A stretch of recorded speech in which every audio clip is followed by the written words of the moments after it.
Join me as I paint one of my favorite projects ever. It is a custom order for a college graduate for this beautiful, beautiful young lady. She just graduated from BYU, Idaho, and she's kind of a California and a Florida girl. I believe she has family in both states, hence the oranges, and I just had the best time.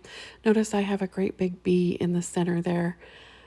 And this is why it's good to get away from a painting sometimes. My husband made me an offer I couldn't refuse, which is very sweet of him. We went on a long 5-hour four-wheeler ride up to Sturgill Lookout and saw some cool animals in the road and along the way and on the way home. And I decided to take that great big bee out. I actually did think about this composition while we were out and about. And I masked the hexagon shape with washi tape at first, and it wasn't staying very well, so I just ended up using a liquid mask, which worked really, really well.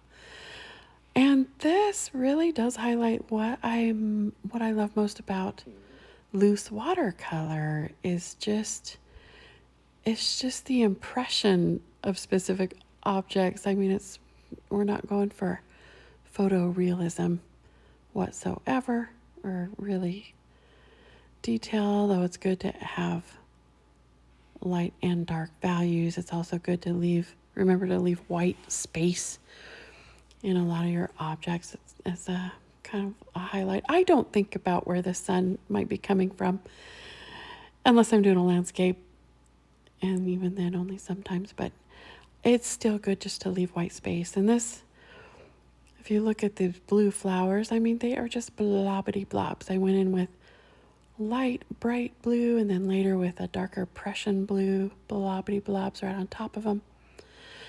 Another thing to consider when you're thinking about composition is it's good to do things in odd numbers.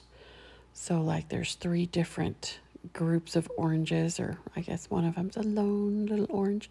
I did trace those from the beginning, by the way, so I'd have good circles for oranges. I just love how she turned out. I wanted to keep her. I hope you like her.